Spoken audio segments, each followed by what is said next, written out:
Hello, ladies and gentlemen. Of course, this guy. Hello, ladies and gentlemen. Welcome, one and all, to your favorite NFL podcast that is once again on a weeknight. Boy, you gotta love it when three different people have three different schedules that they all have to deal with. But welcome to another edition of Chaos After Dark of the Sports Agents of Chaos podcast. As you could tell by the title, our 2024 NFL divisional breakdowns roll on this season. As we are going to be continuing our breakdown, we're moving over to the AFC side of things and fun football. And I guess to start the program, chaos will ensue. Now, we are not on camera right now. And I find it extremely funny that because of some of the lower thirds, you don't know, well, at least one of the two people with me right now. So it is Iceman Jurg with the Iceman himself, Kimi Räikkönen, as a profile picture right now. I promise there's a reason why I'm starting off camera. I can't say the same for the gentleman that is joining me on this one. Our Games Master, Justin, may join us in this episode, guys. Unfortunately, it's not a guarantee. Justin's just handling some things for himself. Should hopefully be back in the fold in next episode, or he might still visit us in this one, which if he does, of course, we always love it. And we're better together always and forever. But joining me on this one is the Podfather himself with his Taylor Swift image as his profile. So Rick, why don't you take video, go back on video first, because I want to get your reaction to when I do my video. What? Oh, sure. Yeah, sorry. I wasn't really paying much attention to what was going on there, but yeah, okay. Hello, people of the internets. Yeah, I'm not quite sure what we're doing here, but it's gonna be fun. I will. Do you want to take a guess of the reason why I'm starting off camera in this one, Rick? You got a puppy?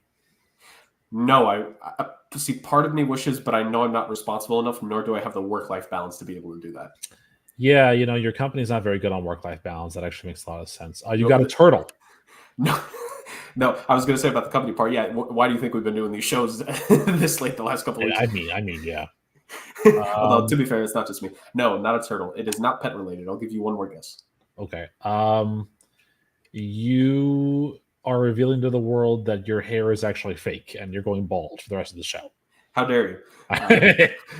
Yeah. No. Yeah, that's right. The reason why I'm off camera, guys, is because I feel, considering anyone who has seen any amount of episodes of this program, at least a significant amount, will get it once I'm on camera. Because wrong lower third, one away. Because boys, there's one thing I can always say about myself. I always pay my dues. I'm a man of honor.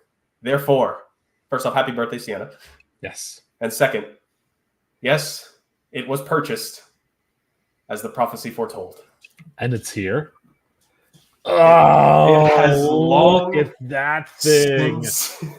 Been here. Look at that thing.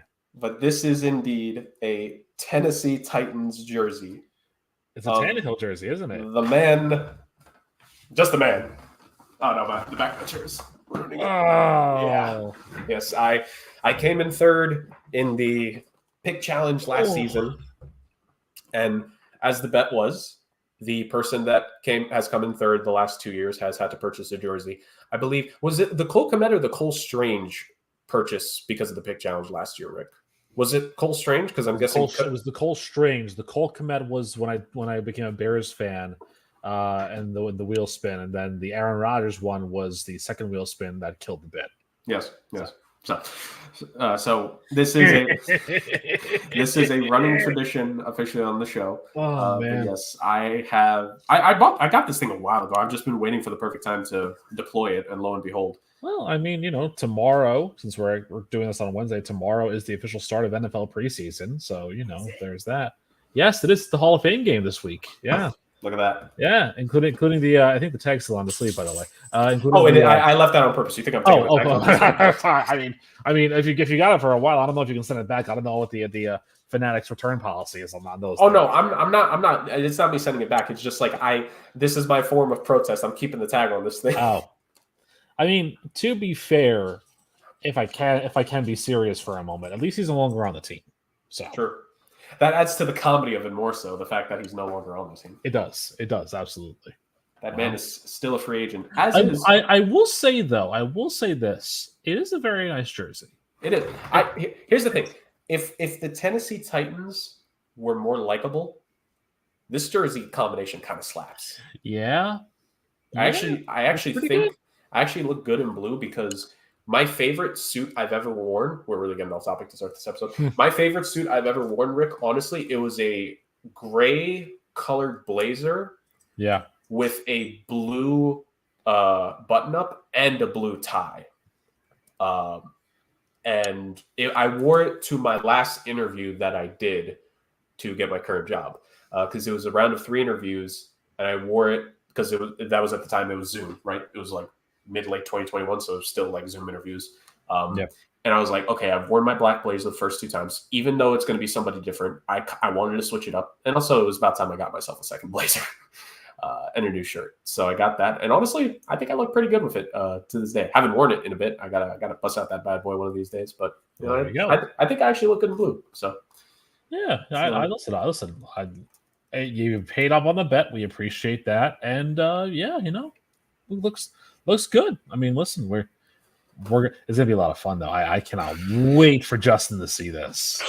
Oh my god! Either he's gonna join in partway through, and he's going to be. I think he'll be momentarily confused, but then he'll just start laughing and reacting. Yeah, and then he'll remember why I'm wearing this thing. That sounds about right. That sounds about right for him. Yeah. Yes, and of course, ladies and gentlemen, the reason why I'm wearing this thing because, as you can tell with the episode title, and as I said in the intro, the divisional breakdowns will continue as we are going to be going over to the AFC this week. Again, switch up for what we did last year in case you haven't watched us in over a year, which if you've avoided us for so long, why? But thank you for coming back. But no, we changed the format this year. We went through an entire conference first. So we went through the NFC. Now we're going through the AFC over the next couple of weeks. And we've done this in the order of when the divisions were completely eliminated in last year's postseason, which is kind of ironic because the AFC South was eliminated. I think the last 2 years we've always started with the AFC South on the AFC. Poor AFC South, man. Poor AFC South, which honestly is kind of ironic because I gotta tell you, Rick, with putting like the description together for the YouTube video, which is Sports Angels of Chaos on YouTube, of course, when you like, comment, subscribe, and watch these amazing videos like you are either now or when you play back later. I actually had a lot of fun typing up that description. And I know that might sound weird to people, like how can you have fun typing a description? Basically, the description will be my preamble into us breaking down the division itself, is what I will say. So that's why I actually have a little bit of intrigue to it. And even though we're probably going to be a little bit quick with it, especially because there's only 2 of us right now, I still think there's going to be some fun to be had when discussing this, of course. But before we get to that, Fun Football Chaos is the true tagline of the show. And let's start with a little bit of fun. Our games master might not be here, but that doesn't mean the games can't be rolling. But before we get to the games, let's start with the facts. Because the Podfather, per usual, has an amazing, outstanding, mind-blowing fact of the week. One of the names that we've talked about on this show on a regular basis, when we talk about like historical quarterbacks and historical figures in the NFL, has been Norm Van Brocklin. He's been a regular character on this podcast that also features a gopher now, apparently for some reason. But there's also another name that I want to bring up, and that was Slingin' Sammy Baugh, if you remember him. Because if you remember way back when, ironically enough, not this past year, but the year prior, the Titans, your Jersey namesake, their punter Ryan Stonehouse broke Sammy Baugh's record for, I think it was average punt yards by a rookie in a season. And that was a record that stood from 1943. And I don't know if you recall this, but at the time that I mentioned that, because I remember that I was doing the record keeping, I said, there's a very interesting story that I have for you about one game of that 1943 season. And I'm not sure if you remember me saying that, but now is the time for me to bring this up because, as I said, we are getting to the precipice of NFL preseason. Tomorrow is the Hall of Fame game between the Texans and the Bears, I believe, is the Hall of Fame game.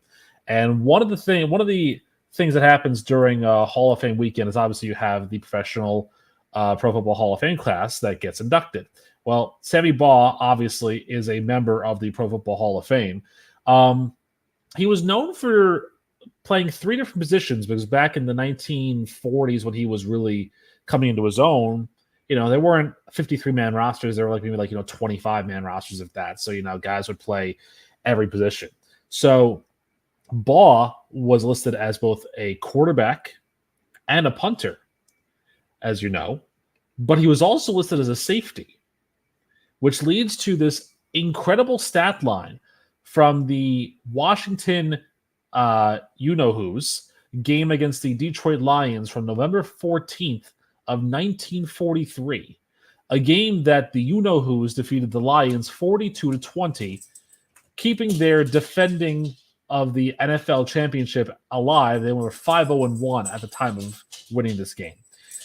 Sammy Baugh went 18 for 30 from behind the line of scrimmage, throwing for 189 yards and 4 touchdowns. Also threw 2 picks, so he had an 88.9 passer rating in the game. Also had a couple punts here or there, but, punting stats in the 1940s, regrettably, were not really something that most people kept, which is foolish of all of them. Which also goes to show you how the United States in soccer and kicking the football has not really been our thing. But there's also a very interesting stat here about Frankie Sinkwich, who was the Lions quarterback in that game. 6 of 15, 90 yards, 2 touchdowns, and 4 interceptions. Sammy Baugh had all 4 interceptions in that game. So he had 4 passing touchdowns, 4 interceptions on defense, and also was punting the ball like crazy, keeping the Lions at bay. Now the Lions did not have good field position. I'm making that up, but it adds credence to the story. I'm sure Baugh did a very good job punting because he was very good. His record stood for 80 plus years. So the reason why I bring this up is because we're seeing nowadays in the NFL there have been some weird positional moves going around where a lot of times quarterbacks get moved to wide receiver. Logan Thomas, who I think is a tight end now on the 49ers, he's their second tight end. He was a quarterback at Virginia Tech back in the day.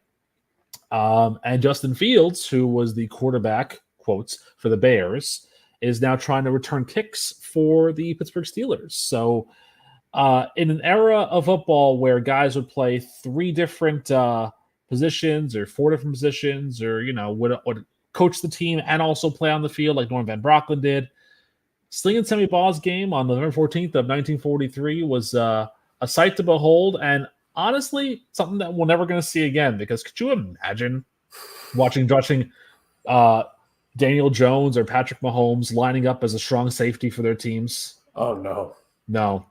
Josh Allen, maybe, because, but I think Josh Allen would have a good enough time fumbling the ball on defense to do it on offense anyways. So, I'm firing some shots there at Josh Allen. There you go. Yeah. As is tradition. Yes. What? Man. Per usual. Outstanding, Rick. And continuing to prove that the continuity of the show is amazing. Thank you. Rick continuing a story from 2 years ago to bring it up now.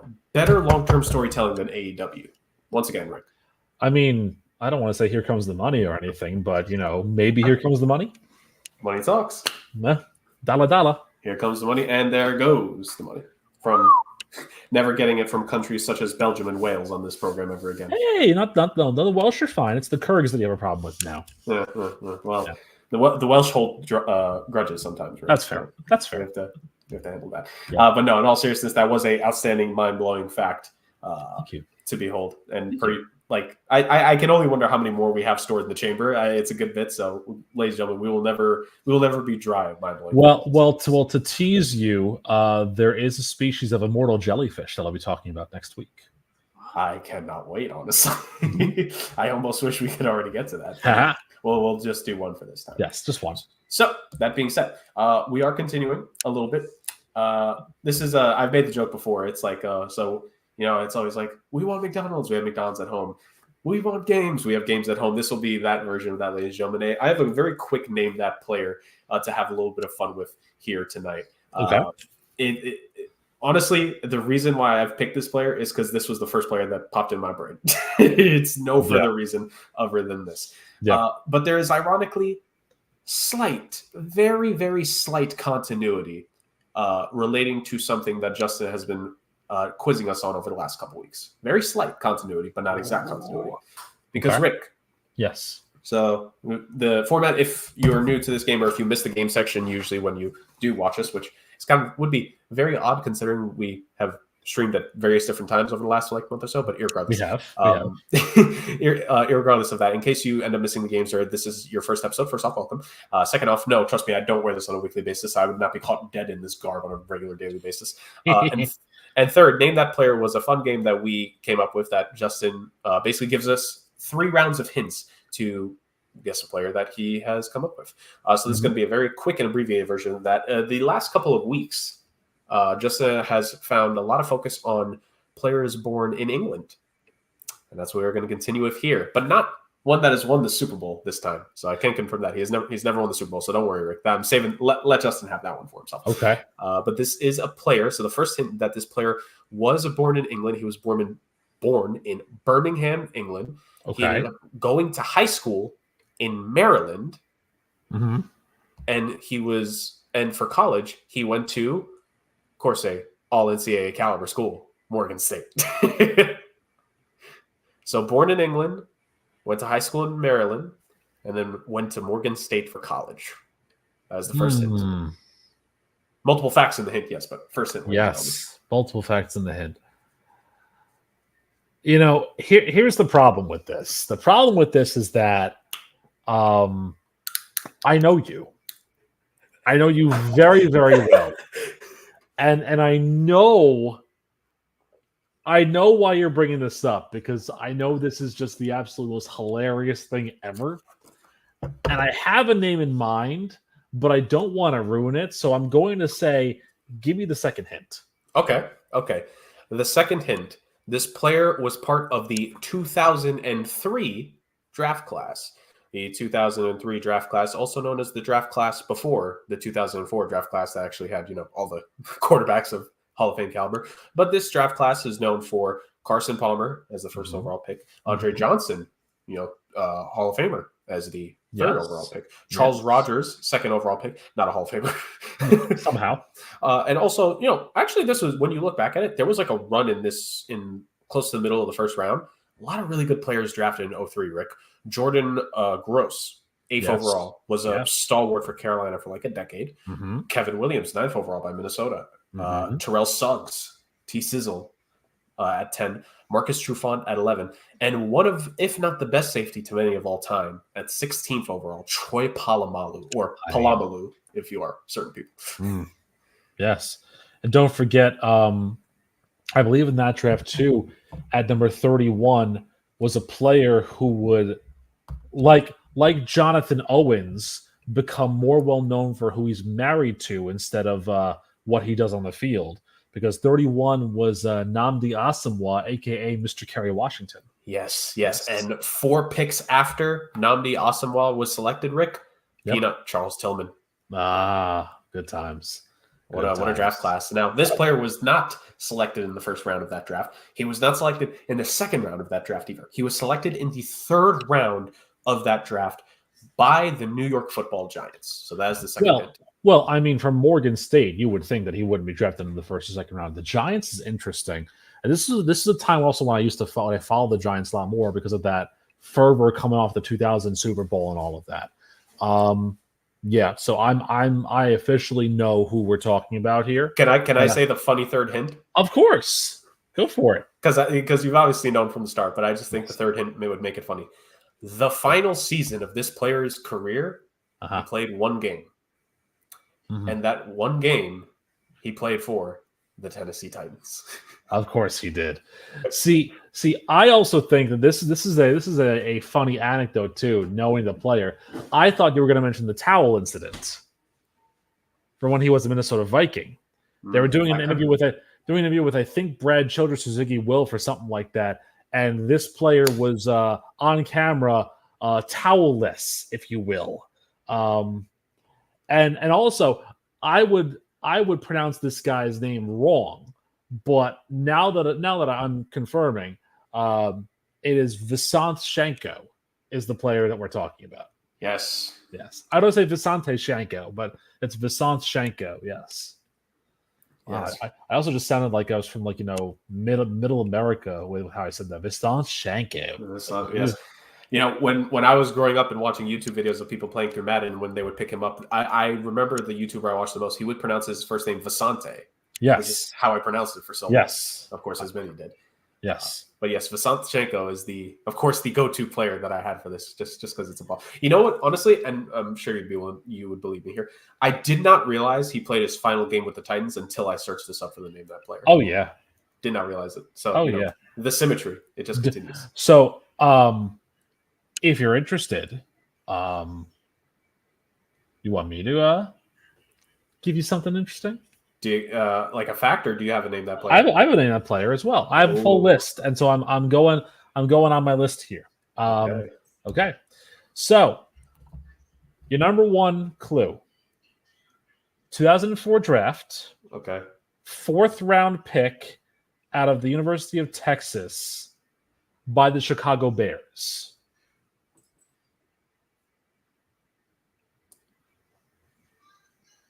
$2004 4th round pick. Yes. Out of Texas.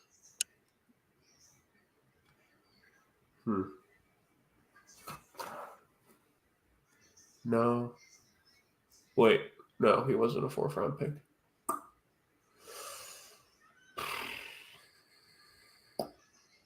He was.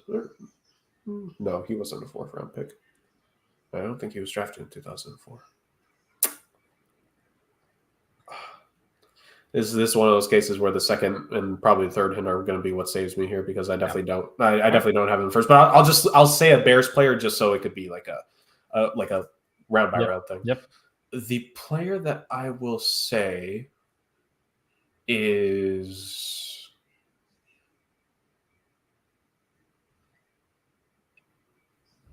Devin Hester, even though I don't think he went to Texas. Not Devin Hester. I believe it was Miami, but yeah, that makes sense. Okay. So, hit number 2. The 2006 season, while he was injured, he did come back to play 2 key roles in the Bears' trip to the Super Bowl, including a last-minute game-stealing interception of Drew Brees in the NFC title game, and limiting Marvin Harrison to 59 yards on 3 catches in the Super Bowl. You would think I would know who this is, but probably not, honestly. No. Okay. So we've established Charles Tillman was picked in 03.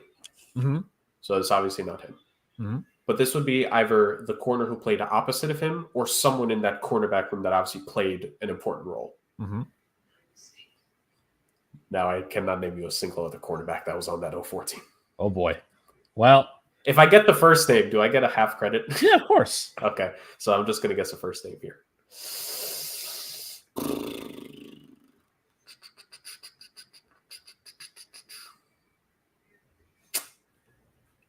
I'll say his first name. I still have one more hint after this. I will say this player's first name was Darius. No. Yeah. So this is a long form hint. So just come with me for a minute here. Let me guide you along the way. He finished his career with 20 interceptions.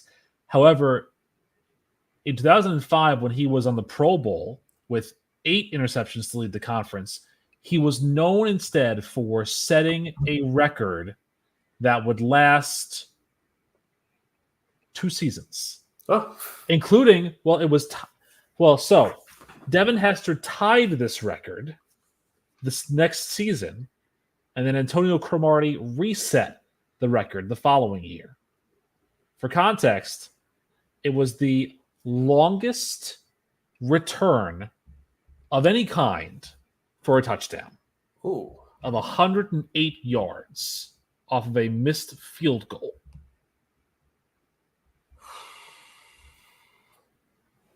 A missed field goal. I'm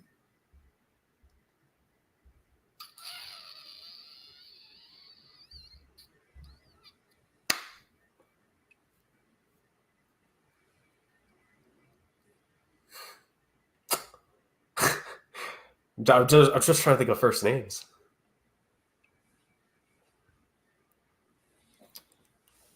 All right. I'm going to go with it. I think his first name will either begin with the letter M or N. So I'm just trying to run through names in my head. No. That's boring. You know what? I'm not even joking with you. Because of a computer game that I've downloaded within the last year and have played a bunch, I'm trying to think of names from either that I've made of that game or names I know from that game to see if any of them could make sense here. Mm-hmm. And there's only one I think would actually make any kind of sense. What do you got? Because the rest would not be appropriate. Well, not appropriate in terms of bad content, but it wouldn't make sense. Of course. The only name I could think of from the game would be Nate or Nathan or Nathaniel, something in that realm of possibility. I'll say one of those three. The answer is Nathan Vasher. That's correct. So I don't know. So if you ever get a chance, go back and watch the NFL prime time from that Sunday. It was week 10 against the Niners that this happened because they were in Chicago and the winds were like 35-mile-an-hour cross breezes. So Joe Nedney tries a 52-yarder at the end of the first half, and it's got no shot. It's like 10 yards wide right. But Vasher's at the very back of the end zone, and he returns that ball from the very back of the end zone, 108 yards all the way for a Bears touchdown in that game. So, yeah. The reason why I brought that up was because, I think about, like Visanthe Shenko's a good one. I think about, guys like that, like guys we've seen that are this guy, because another name that's on the list that I'm not going to say is Mike Brown. We're not going to play that game because that would have been a back-to-back weeks of walk-off pick sixes. And it's Mike Brown, but also Bears. So, yeah, there's a lot of guys that we have in our repertoire that are like, oh, damn, he actually had a very good season that one year. Or had a stretch of games like Justin did recently with Jay Ajayi. Exactly. It was literally one hit wonder, or in his case, 3-game wonder. Yes, exactly. So very well done, though. Very well done. Thank you. That was a complete rabbit at the hat. Because I've told Justin more this because this game more matches like what him and I talk about on the side. But I downloaded a game over well over a year ago at this point, maybe even a year and a half now. And there's a bunch of characters that are in the game based on a franchise. Only one of them had a name that realistically I could have pulled there, and it's Nate, character in there whose name is Nate. So there you go. Don't have anything else. There you go. Only other semi-realistic name I could have came up with was probably Hilbert, but I can't think of a quarterback name. Maybe not for a first name, but the last name probably could be. Maybe. So, but no, that was phenomenal. I think we did Justin very proud there. I'd say so. I'd say so. Two solid and fun name that players. Indeed. So, with that being said, let's move on, ladies and gentlemen, to, as my guy Bars always says, shout out Bars, the meat and potatoes of the program. I want to know what he's being paid for this, honestly. I really want to know. Bars gets a quarter of royalty every single time I make a reference to him. No, the fine print of the contract is a quarter in royalty, not of royalty. It's only a quarter he gets every time. Exactly. Yeah, exactly. Bars gets 25. Bars gets Venmo 25 cents every single time I reference him on the show. So he's up to 50 cents in this one. Yeah, that's rough. Yeah, he's his lawyer did not negotiate the best contract on that. Nope. Anyways, not good at all. Anyways, ladies and gentlemen, the main part of the show that we're going to be discussing here today, as we have over the last couple of weeks, and we will continue to do so over the next couple of weeks, is the Sports Ages of Chaos 2024 NFL divisional breakdowns. And we are here to continue on this. We are moving over to the AFC. We're going to the AFC South, like I said. And Rick, I said the description was a lot of fun for me to type out. I think the AFC South, we've kind of made fun of it in recent years for good reason. Of course. And I think even coming into this, maybe not the division as a whole, most likely, but at least a certain team in this division, it's actually, apropos for us to have some fun with.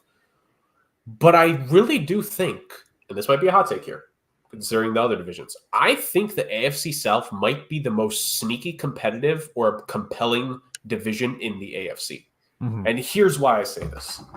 And again, for any of you that are watching this live now, that watch this on playback, or if you stumble upon this video in playback after we've gone live, first off, welcome to the program. Second, this is it. The preamble, the intro to it, of this division. 3 years ago, in 2021, or will be technically 3 years, you know what I mean. 2021, the Tennessee Titans were the first seed in the AFC. Yep. The first seed in the AFC. Believing they could compete with the Kansas City Chiefs. The best season in however many years in the organization's history. Derrick Henry, a monster. Ryan Tannehill, decent. I'll give him that. A defense that could do damage. They did get 9 sacks in a playoff game, Problem is, that was the only playoff game they played that year because the Tennessee Titans were eliminated. They were 1-and-done as the first seed against the wild card Cincinnati Bengals, who, of course, ended up going to the Super Bowl that season. The next season after that, the next 2 seasons after that, they missed the postseason. But especially in 2022, when Derrick Henry got hurt, that team just fell off of a cliff, to say the very least, and lost the division title in the last game of that regular season. In 2022, in the last week of the regular season, with the Jaguars and the Titans facing off for the AFC South, in that same week, the Indianapolis Colts and the Houston Texans, those 2 squads were competing in a game that A, was for draft positioning for the Houston Texans, that ultimately gave them the 2nd overall pick, and also B, for the inaugural Sports Agents of Chaos Big Challenge Championship. Yeah. Poor Justin. Poor Justin. That gets mentioned even when he's not on the program. I know, it's great. It would have been comedic timing if he had actually showed up in the green room. Great moments in Pick Challenge history. but there was that. Fast forward a year later, the Jacksonville Jaguars suffer a massive second half collapse in their own right last season, culminating in missing the postseason.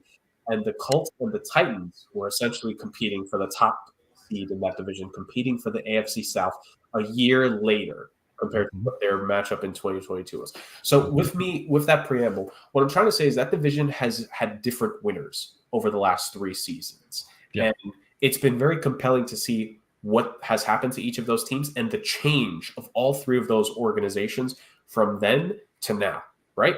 Because especially that 2021 campaign, I mentioned the Titans winning. The Colts, I think, were decent that season, if I'm not mistaken. The Texans were a good team with, he who shall not be named being the quarterback there, if I'm not mistaken. Or was that the season? It was either the season of or the season before that he tried to force his way out. The timeline's a little bit funky because of COVID. And the Jaguars that season, well, we know who the head coach was. Yeah. Yep. Yet another he who shall not be named. We're aware. And we would rather deal with Voldemort than those 2 guys. Anyways, maybe. Anyways, this division's been interesting the last couple of years, and I'm going to be very intrigued for us to break this down because I think this division. I will say this: I think this division had me not elaborate. That's not the proper term. Elaborate is what we're about to do now. What is the word I'm trying to think of in my mind? I think you and Justin last year had a little bit of egg on your face at the very end and ate a little bit of crow. Now, none of us picked the Texans to win this division last year. Correct. I was the only one who picked them second. I think you and Justin both had them last because rookie quarterback, first year head coach, no faith in Nick Caserio, etc. From there. And the Jaguars did not have a great season. The Colts were surprising, but they weren't ready to take that step. The Texans became the team. And then there's the team that we're going to talk about first.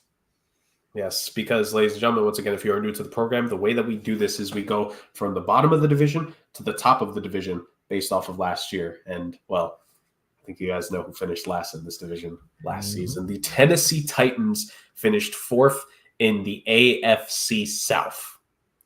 And it's not looking great, to say the very least. So real quick on the AFC South, by the way, before we continue the discussion, just for the context that as we've done in previous episodes. So the AFC South as a whole, the 2 divisions the AFC South will be facing along with, facing each other 6 times a year per each team schedule. They're going to be taking on the AFC East, which is ironically the division we'll be going over next week on the show, and the NFC North, which we covered a couple weeks back. If you want to get our thoughts on that division, please go back and watch that episode.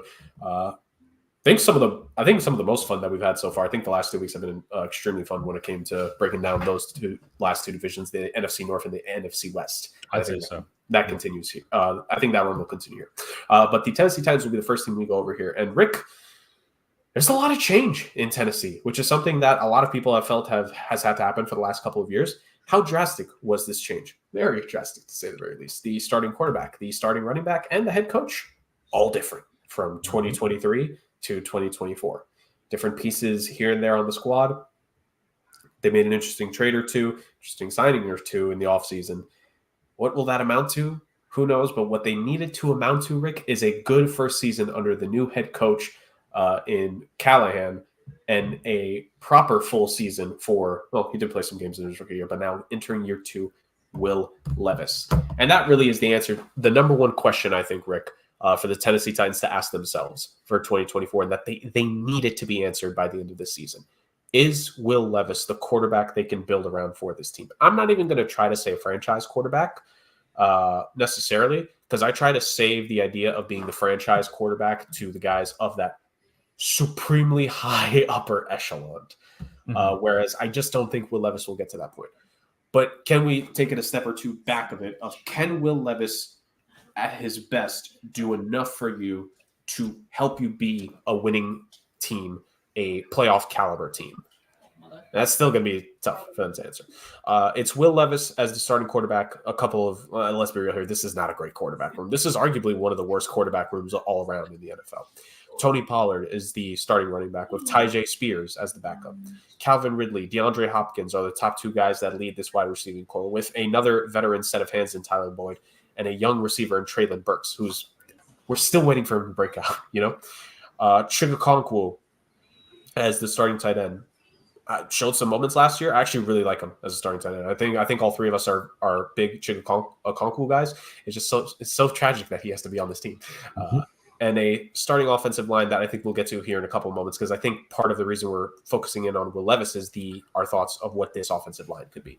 And then this defense, it's a very interesting defense. There's been a little bit of turnover on the defensive side of things, more so like, when they were competing for the top seed in the AFC a couple years ago and still competing for the Division 2022, this team had a couple veterans on that defensive side of the ball that are no longer there, right? Because whether they cut those guys that they didn't work out as a free agency signing, Bud Dupree, or they just left for greener pastures elsewhere once their time in Tennessee was over. But this is still a defensive team that, when fully healthy, it has the likes of Jeffrey Simmons, who is one of the best interior, pass rushers overall in this league. Still have Harold Landry III, right? Very talented player who's shown some spurts in this league. Acquired Kenneth Murray Jr., who I think is talented. I want to see what he could do. And the new number 1 corner in town, L'Jarius Sneed, off-season trade acquisition, because the Kansas City Chiefs, they made their bet. They knew and figured out very early they were not going to be able to keep him, to say the very least. And the Titans acquired him, and they got him. They got him. They won that sweepstakes, to say the very least. And of course, Ryan Stonehouse, the most important player on this team. So that, to me, Rick, before I want to throw it to you before I give my final thoughts on them in general. But my number 1 question for this team is going to be the Will Levis question. Can he be your quarterback going forward? I think is the number 1 question on every Tennessee Titans fan's mind this season. So let me deflect just briefly here, because I was thinking about this while you were talking about the Titans, and I was thinking to myself, yeah, remember that Friends episode with Chandler's dumb 50 States game? Well, if you told me to go, review the Titans, I would rather tell you how many types of celery there are, like Phoebe Buffet did in that game, than name off 50 states, because this is not a good team. They have some good pieces that will probably get moved at the deadline, but this is not a good team. Can Will Levis be a better player than he was in the 9 games that he started last year? I mean, you hope, right? You hope he can throw more than 1,800 yards in a full 17-game season, but you also hope that he makes it through his whole 17-game season. It's also weird because if you talk to Titans fans, they will say, especially those of us who are around our age, they lived through 1 yard short when Kevin Dyson was tackled at the goal line by Mike Jones. And then they've lived through the King Henry era where they let a generational running back walk based upon porous offense, really bad defense, and just timing. And that's what you got here. Tony Pollard is not even a poor man's Derrick Henry. He's like the underground mole people's Derrick Henry at this point. Like he's not the answer to make this team better. He's a good running back, but he's not Derrick Henry. They added some interesting pieces. I think as good as their wide receiver room is, that is equivalent to the indictment on the bust that Treylon Burks has become. Because rather than him being your number 2, I think he's got to be number 4 now at this point. Because you have DeAndre Hopkins, you have Calvin Ridley, who they picked up after a really good season last year. Yep. Tyler Boyd from the Bengals. I mean, even the 5, because Westbrook-Akine is still a good player, and then Treylon Burks is right there. You wasted that pick. Chikagonkwo, sure, fine, but that tight end room is not. It's not spectacular. It's not going to scare you. Their offensive line doesn't really have anybody of note. Like Peter Skoronski is a good guard, and J.C. Latham is a young tackle from Alabama. Where have I seen this script before? Oh, hi, it's Evan Neal. Nice to meet you. And he's a first-round pick, by the way. What do you say? Never do it, and they did it. I'm in this weird camp here. I also believe, based upon the hype that was brought onto him when he was drafted and his own hype, Jeffrey Simmons has been disappointing so far. Like he's had a good amount of sacks, but he hasn't been the dominant guy that I think you would have expected or anticipated going into his now 6th season with the Titans. And of course, he's coming off of his place on IR, so he's coming off of that. It's not inspiring. And as good as the linebacking core can be, you forget that they also, along with L'Jarius Sneed, who else did they pick up? Jamal Adams. Who, I mean, great. If you're the Titans, that's the guy you really need in your defensive backfield, Jamal Adams, right now. Are we allowed to call him a bust? Yes, absolutely. Abso-friggin-lutely a bust. Disaster, and the rest of that secondary is okay. Like Caleb Farley's fine, and Amani Hooker is fine. Roger McCreary, I think, needs a little bit more here or there, but they also lost. I think they lost Christian Fulton. He went to the Chargers, I believe. So that's another young corner that they had that they lost. Brian Callahan's not inspiring. He's not. This is like the most milquetoast coach and quarterback combination with mayonnaise on the side because Will Levis. It's like I said, we've talked about this in weeks past. If you were the Titans, you had Mike Vrabel, and that was a defensive coach, and you were fine with that until you weren't, and then you wanted to switch over to an offensive coach. Callahan's not the guy for this. He's not. And I think that's going to show this season. I think that this is going to be one of the worst, if not the worst season that the Titans have had since they moved from Houston to Tennessee. I have no faith in this team whatsoever. And I do believe that there are going to be guys, like I said, that will want to be gone by the deadline and guys that will ask for their release after the deadline because it's an untenable situation for some of the guys that are here. It really is. And I think it's going to get ugly in Nashville. It really is. Yeah. No, I'm not going to sugarcoat it either. And I'm not doing that just because on this show I've had the bit of a gimmick where I've hated on the Tennessee Titans. Ryan Tannehill's not there anymore, so I don't have any vitriol for that team any longer. This is just for the memes, all things considered. Tennessee, I think you said it best, Rick. There are individual players that are nice and that are talented on the team. But what have we said about – I think you could almost make this argument for most of the bad teams we talked about so far. Mm-hmm. Every team in the NFL, doesn't matter if you're good or bad, you have individually talented players. There's no such thing – like there is not a single team in the NFL that does not have at least one player that in some way, shape, or form is exceptionally talented.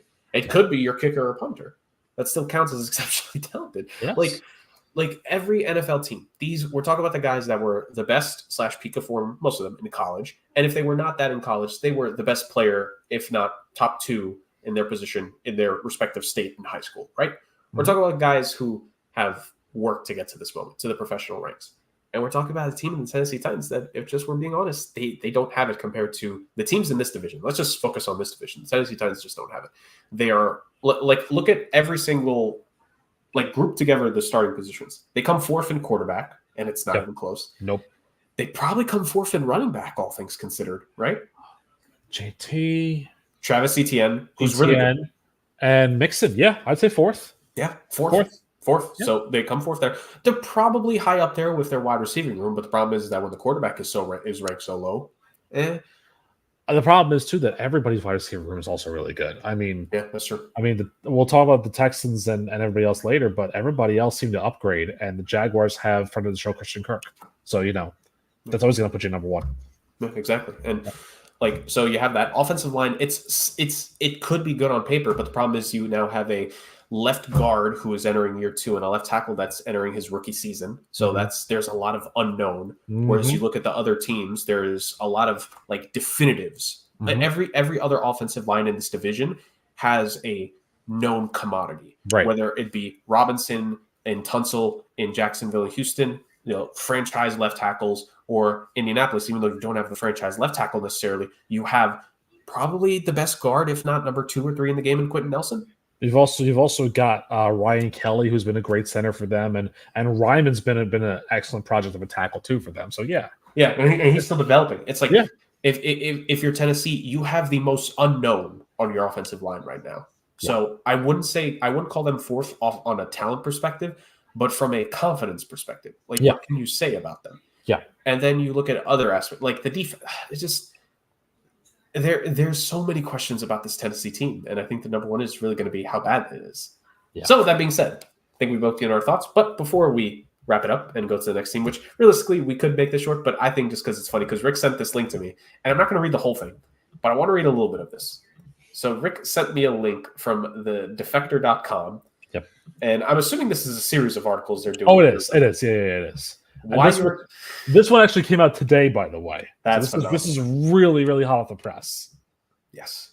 So from the defector.com, why your team sucks 2024, the Tennessee Titans article, with the subheading underneath the picture. Some people are fans of the Titans, but many, many people are not fans of the Titans. This 2024 Defector NFL team preview is for those in the latter group. Read all the previews so far. Here's what they say. So if you want to read their previews, boom, it's right there. Oh, God, this is going to be fun to say the very least. Your team, Tennessee Titans. Your 2023 record, 6-11. The Titans were kind of cool for a few years. Head coach Mike Vrabel was the league's reigning half-orc barbarian chieftain. Running back Derrick Henry tore through defenders like an Elden Ring monster. Rickety but resolute quarterback Ryan Tannehill, that's one way to describe him. I mean, yeah. Completed the illusion that the Titans have just popped out of the time machine from 1977 to punish the modern NFL with handoffs. The Titans reached the playoffs every year from 2019 to 2021. All right, it's only 3 years in a row. Let's calm down with the every yeah. And reached the AFC Championship game in 2019. They excelled at using Unga Bunga tactics to humiliate AFC South rivals, attempting foolish win-now shortcuts like overpay the hell out of big-name quarterbacks, Colts, hire a preening douche biscuit of a college coach, Jaguars, and allow the corniest youth pastor in Texas to run football operations. Oh, yeah. The Texans. Yep. And this article points out a lot of facts. I think the biggest one that they point out is one that I definitely pointed to with the downfall of Tennessee. I could tell this from a mile away. When they put themselves in the cap crunch where Ryan Tannehill did not accept a team-friendly contract. They overpaid him. They mentioned the Derrick Henry contract. I'm going to disagree there because we know Derrick Henry is the only reason this franchise was relevant over the last 5 years. But they overpaid on Ryan Tannehill, which caused them the cap crunch, which forced them to have to trade A.J. Brown at the 2022 draft. Robinson panicked, and the Eagles' Robert Barron, Howie Roseman, that's a phenomenal way to describe him, reacted like a golden retriever to the sound of an electric can opener. Do dogs actually act like that to the sound of an electric can opener? I don't have one, but I can tell you. The Titans traded Brown to the Eagles and drafted a replacement in Traylon Burks, who is exactly like Deebo Samuel, except slower, more injury-prone, and less motivated. There's one sentence that I found that I'm laughing to myself. It goes down further. It talks about how Brian Callahan is going to be the coach that will probably lead them to a 32-6 loss and then get fired during the Titans 2027 bye week or whatever. But it says, your quarterback, Will Levis, the quarterback equivalent of the gift you buy at the gas station on the way home from work when you forgot your anniversary. Oh, my God. That is a brutal takedown, accurate takedown, but brutal takedown of it. Woo! This, I think, again, I'm sorry that we're, but let's be honest here. It's not going to be good. it's not going to be a good year. It's just not. It's just not. Like Justin's not here, so we're not going to get his 4th or 1. But I'm willing to bet all 3 of us. I think I know who our number 4 is. I believe so. Yeah, I believe so. I think it's only a matter of a question of how low do you think the season gets? Yep. Yep. But then we'll save that for the end. Yes, that is a scary proposition to say the least if you're the Tennessee Titans. Let's move on to a real team that could potentially do something in this division now. The Indianapolis Colts. This is a team that's very interesting, to say the very least. The Colts have just felt like they've been there in the conversation in this division for a while now. Ever since Andrew Luck retired, their chances of winning this division kind of sort of went away for the most part. But they made it to the playoffs a handful of times in the post-Andrew Luck era. And they're a scrappy team. They're a competitive team. Again, there's really solid pieces on this team, but it just feels like every year there's something that keeps them from taking that next step, whether it be even in the Andrew Luck era, right? From consistent playoff contender to legitimate championship game contender, from fringe playoff team to consistent playoff team, and from team that can threaten the playoff bubble to outside of the playoff bubble. There's always something getting in the way of this Indianapolis Colts squad, right? So let's go through his depth chart really quick. We kind of already mentioned them, so let me just start with them. This is a strong offensive line for the most part, right? Yeah. Ryan Kelly and his consistency ever since he got drafted there. I think day 1 starter, and he's been the guy there ever since, down in the center. That him and that chemistry with Quentin Nelson, arguably one of the best guard center combos in the league between the two of them. You mentioned Bernard Raymond, and his development ever since they drafted him a couple of years ago has been very intriguing. Want to see this season out of him for sure, to see like where his career goes going forward, but should be interested in him. He's listed as a starting left tackle, of course. What a development job this would be by this organization too, if they take this guy who a lot of people had, I think us included, coming out of his draft year as a project, to say the least, and what you could do with him. If they end up turning this kid into a starting left tackle, just all the praise in the world to this team. I do also want to say too, shout out to the Colts, because they drafted Matt Gonsalves in the 3rd round out of Pitt, but a kid who's also Eastport, Long Island, so not far from where I work, so that's pretty cool. There we go. And then the right side of the line, Will Fries and Braden Smith. Braden Smith has been there for a bit as well. Yep. Let's look at the skill position talent here. Tight end room, nothing insane, but there's some potential here, right? Jelani Woods could be something on this team. They still have the veteran presence of Mo Alley Cox. I'm sure there's going to be a game this season he just catches the game-winning touchdown randomly because he was subbed into the game in the 4th quarter. That's probably that's his game. That's his game for sure. Yep. This team is going to be very interesting because there's young guys on this team that they're hoping to take the lead. Running back Jonathan Taylor is still, most would believe, is a very good runner. He was Offensive Player of the Year caliber player a couple of years ago. I forget if he won the award necessarily or if he was just second in the voting, but he was in contention. He was the NFL's leading rusher a couple seasons back. Still a fine enough player, to say the very least.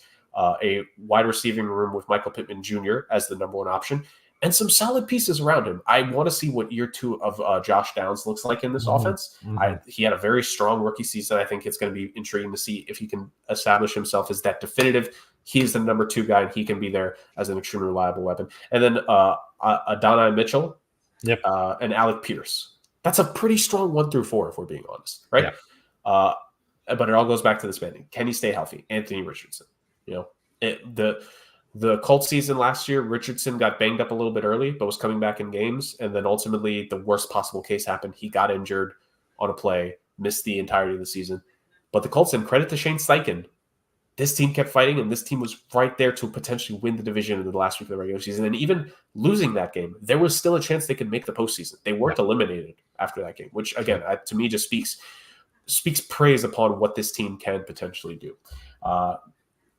And then this defense, a lot of young players around it. It's a mix of young players and veteran players. Yep. You look at the defensive secondary, you have guys who have been there for a couple of years who have established themselves, like a Kenny Moore II and a Julian Blackman. And then you have young guys who are really trying to make this a breakout year for them, whether it be Juju Brents at corner or even Nick Cross at free safety, right?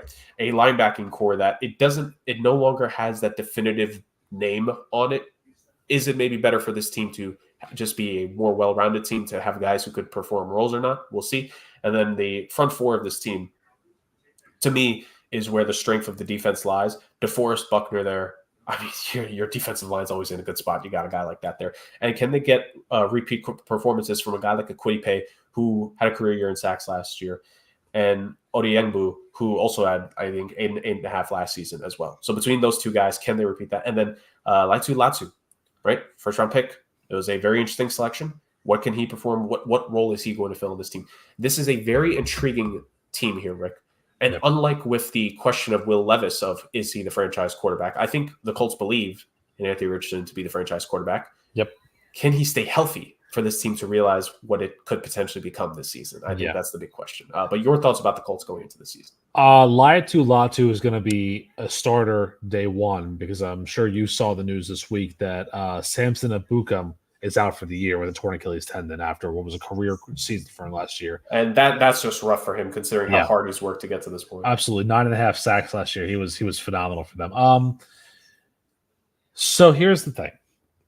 This is where you're going to wonder about Anthony Richardson, whether or not he has that staying power, because Gardner Minshew flourished in a Shane Steichen offense to the point where he probably should be starting in Vegas for the Raiders as their QB1, but will probably be on the bench for Aiden O'Connell until he sucks, which is, likely. But now you're relying on 42-year-old comeback player of the year caliber Joe Flacco to back up for Anthony Richardson, because let me tell you who it's not. It's not going to be Sam Ellinger. It's not going to be Jason Bean, the kid out of Kansas. And it's not going to be Mr. Played at 4 different colleges in 4 different years, Keaton Slovis, who I don't even know if he knows what uniform he's going to wear nowadays because he's got like too many going on there. But I will say this. This is going to be a surprising team. They were 9-8 last year. It was so interesting to see the dichotomy of a Shane Steichen-led team fighting for that playoff spot to a Jonathan Gannon team that was nowhere to be found, when the common link was Eagles coordinators, one over the other. You mentioned it. This is a very young and very talented offense that has a lot of really good pieces. I would love to see Josh Downs score a few more touchdowns this year. I think he had 2 last year. But I know it's for 770 yards and only 2 touchdowns. Like, really? We finally saw, by the way, last year, the year out of Michael Pittman Jr. we were all hoping. 109 catches, over 1,000 yards. Man was a monster for the Colts, and you wanted to continue. But again, he only had 4 touchdowns. This is the Colts team that 10 years ago, when it was Manning or Luck, they thrived on the passing touchdowns. Yep. And I mean, they had them, but it was more of everything else. I mean, Jonathan Taylor ran for 7 scores, but that was really it. It was what were they? And also the job that Zach Moss did as running back too. Yes, for that team, and he's now gone. He's in Cincinnati. Correct. He's out. Alec Pierce, is a good solid player. He reminds you of that Austin Collie type mold, where he's going to be your nice slot guy. A.D. Mitchell could be really, really good. They need somebody like him to stretch the field, and that would be a big key for them. But you're right. It all comes down to how well Anthony Richardson comes off that injury in year 2 and stays on the field. And the real test is coming in week 1 because they host Houston in week 1. You want to talk about a game where you want to make a statement if you're the Colts? You knock the Texans back. You basically take it to them in week 1 and establish yourselves as the dominant team in this conference, which I think they can do because you mentioned that front 4. That front 4 is nasty with Buckner and with Odiengbo, Kwity Paye, Grover Stewart. Their secondary solid too. Guys like Kenny Moore, Nick Cross, who's a burner, Julian Blackmon. I do agree with you. They don't have a true leader in the linebacker core, but EJ Speed is the guy that they put all the eggs in the basket of. And he had over 100 tackles last year. Him and Zaire Franklin, I think they added a couple of guys through the draft. They added Jalen Charles out of Missouri in the 5th round this year. He's a solid enough player. He had 11 tackles in the Cotton Bowl as Missouri beat Ohio State. So he's a guy that, can really step up in big plays, in big ways. So I think this is going to be an interesting team to watch. I really do. We'll see. Listen, I think part of the magic last year was the fact that when Richardson went out, they didn't stumble that much, because Minshew picked up right where they left off, and he threw for 3,300 yards. If that happens again, can you trust Flacco to do that? Because that's what's going to be. And that's the big key. You hope that Richardson doesn't, but if he does, can Flacco have another renaissance season? Can he go back to the fountain of youth and dip his toe in again and lead another team to the playoffs that shouldn't be there? Right. Because again, let's call it what it is. The Browns last year, the fact that they got to the playoffs at all, and they were a 5 seed, no less. Yeah. Amazing. And that was a team that the playoff hopes were low for them by like week 3 because they had lost Nick Chubb as well. Yep. Who was looking dangerous last season when he was healthy. Mm-hmm. No, I'm with you. This team has the makings of being very intriguing. This team has the makings.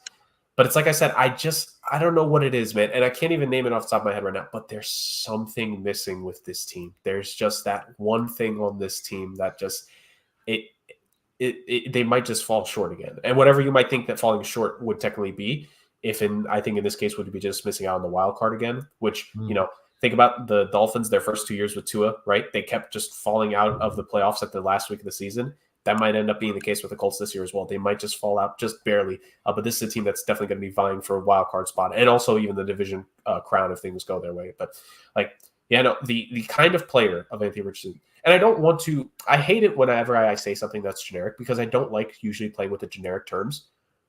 But does Anthony Richardson have the it factor for himself, right? Does he have it? I'm sure a lot of Colts fans would believe he does, right? Yeah.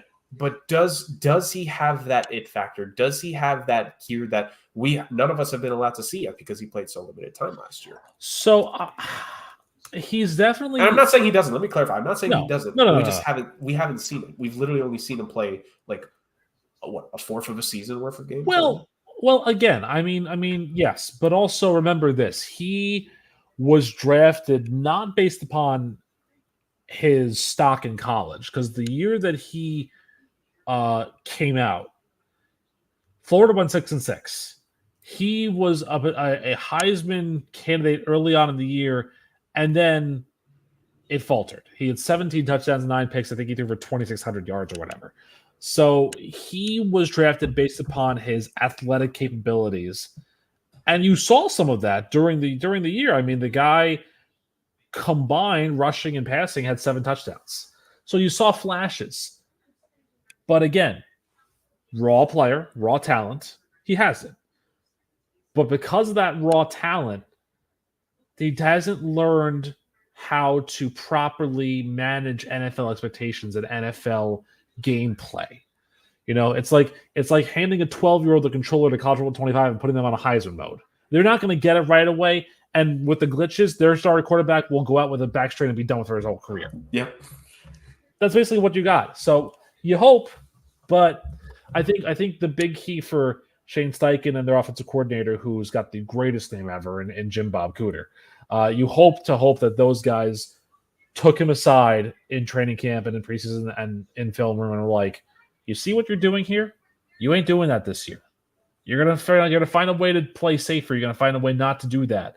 Because, old man Wrinkles over there, he ain't coming to save us. And if he does come to save us, then you're gone. So, and the two of us said it last year because we were both proponents of start Minshew last season. Yep. And now this is the year where Richardson is going to have to prove himself. But the key thing there is, I think just teaching him the mentality in this league of knowing what hits to take and not to take. Right. The mentality of making the right play at the right time and maybe even conserving your body sometimes. What do they say? Discretion is sometimes the better part of valor. Yes. I think that's what it ultimately is, because let's be real here. Anthony Richardson, when he really does put it all together, is probably going to be the biggest, strongest, and fastest combination of player on most NFL fields, right? Mm-hmm. We're just talking physical attributes. Do you want to know who else was that? Cam Newton. His career ended pretty quickly. His prime ended pretty quickly. Who is kind of that? He's big. He's got some speed because he can run it. Josh Allen. Yep. And the questions started to really get amplified more. The comparison really started last year. Cam Newton and Josh Allen. We might see more of that with Buffalo this season for all we know. But that preview is next week. You know who else was also that? RG3. Yep. And we know how that ended. And not necessarily the biggest, but you got to have some strength, at least, that those lower body muscles in order to run that much and take those hits, and the speed he had. Yeah. And it ended basically after year one. Mm-hmm. So this is the conservative game, essentially, is what the Colts have to play of. You have the young, talented quarterback, keep him on the field. Exactly. Get him to understand that the way this franchise is going to win moving forward is with him a part of it. Mm-hmm. It cannot be every single year they need to rely on the backup quarterback. It cannot be every single year they need to, hope that they get lucky and maybe if he'll exit a game with injury, he'll be back the next week. Because that even before his season-ending injury, he missed a little bit of time, right? Like he missed a quarter or two. Can't have that. Anthony Richardson needs to understand that this team is better with him through and through. And I think, generally speaking, he will believe that, but he needs to comprehend it. Yeah. Right? Like it's tough to get that mentality out of a player. Like obviously they want to give everything to get every single yard. You got to understand how important you are to this team and how the success of this team in the long term rides on you. It rides on you. And if he could stay healthy, if he can be there more consistently, finish games, even if it doesn't come together this season, the building blocks are there for Indianapolis. They're there. And if this division has shown us the last couple of years, all you need is health and the right play at the right time in order to end up taking this division, which is what we saw a couple of years ago when the Jacksonville Jaguars did that in 2022. This was a team that transition. This was a team that in 2022 had that magical run. They had a bad start to that season too, but they had a magical run, took it all the way to the last game of the regular season, won a playoff game after they were trailing 27-0. And who did they lose to? The eventual champions of that year. Mm-hmm. So this was a Jags team that 2022 was a big year. High expectations going into 2023. Mm-hmm. Kind of the opposite happened to them. They faltered. They had some bad injury luck for that team, and it ultimately fell short of what any team's goal would be. Yep. In regards to, you want to win. They didn't do that last year. Well, yeah. But this Jacksonville team, the talent is still there, and it starts with the franchise quarterback who they paid. They made him a very handsomely paid man. A lot of guys got really handsomely paid this offseason. Huh? He's also a very handsome man. In general, is yes. Trevor Lawrence. He is the guy. He is the franchise. It is definitive. It is committed by the team to him. You are the franchise going forward. And the cast of weapons he has some very interesting choices, to say the very least. Travis Etienne, year 4 for him because he missed his whole first rookie season, right, due to injury. But the last 2 years, back-to-back 1,000 rushing yard campaigns for himself. Yep. We'll see if maybe those touchdown numbers could scale up just a little bit more if you can, Jacksonville. Yep. But wide receiver 1 there, Christian Kirk. As much as we've made memes about it, he has been a calmness and a consistent guy there ever since Lawrence has arrived in Duval County. Mm-hmm. But it's the receiving room around him that's going to be interesting because on one side of him, you're going to have Brian Thomas Jr., pick out of LSU from this past draft, speed demon. Can stretch the field. He's going to be very useful if they can figure it out. And also a guy that can stretch the field. I feel like they're going to try to be a vertical team this year because they also acquired Gabe Davis, the guy who is very well known on the show for being a guy that we've been kind of waiting for that breakout for a couple of years now, right?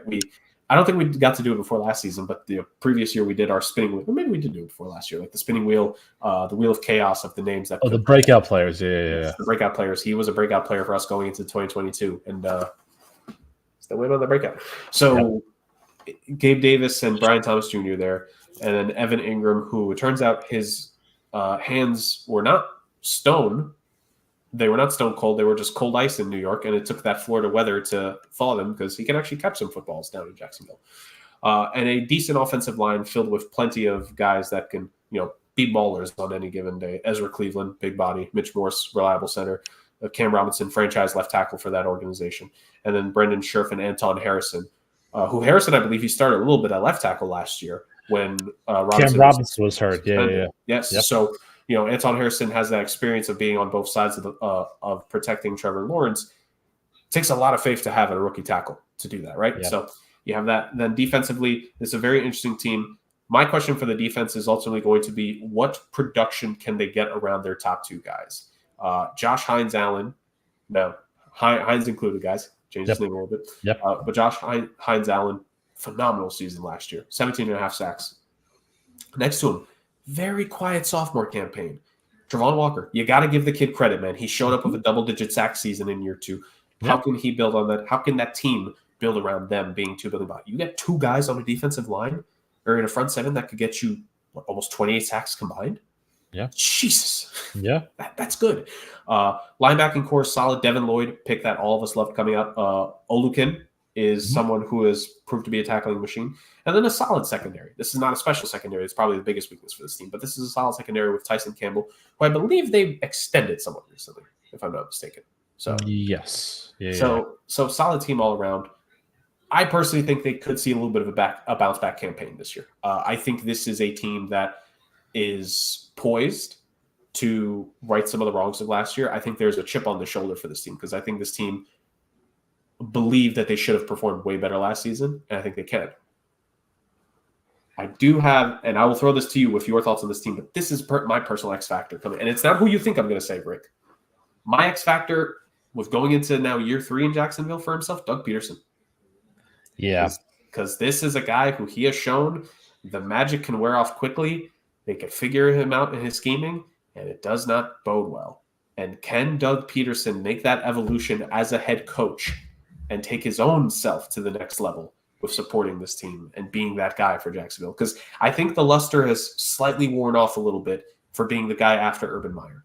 He got carte blanche in year 1 for being the guy after Urban Meyer, and to boot, they made the postseason. Yeah. A disappointing year last year, and a lot of people will forget about that 2022 season. You have to bounce back in 2024 if you're Doug Peterson. And they're going to get a severe wake-up call in week 1 this year when they go to Miami.